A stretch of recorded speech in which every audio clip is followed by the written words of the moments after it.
Masih dalam suasana liburan romantis, Syahrini dan Reino Barak yang sudah melancung ke kota Aspen, Colorado memutuskan kembali ke New York. Tempat pertama yang mereka datangi pada bulan madu di akhir tahun ini. Banyak momen romantis yang dilalui pasangan suami istri satu ini termasuk saat makan pagi di atas kasur yang Inces tiduri bersama Reino. Momen sarapan di atas ranjang direkam Syahrini dan dibagikan melalui Instagram Story @princessyahrini baru-baru ini.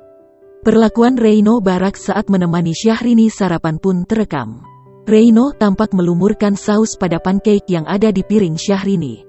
"Good morning, breakfastnya di kasur. Males ya hari ini capek banyak jalan. Everyday pancakedai," kata Syahrini.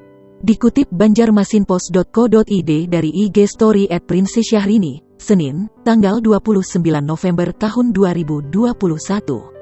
Video rekaman Syahrini lantas diunggah ulang oleh akun Instagram fanbase Syahreino @official.sirp pada Minggu, tanggal 28 November tahun 2021 kemarin. "Duh, suaranya yang breakfast di kasur bikin baper, padahal cem suara dah bikin traveling, dasar GW." Tagar Syahreino Tiljana. Terang admin @official.sirp dalam caption.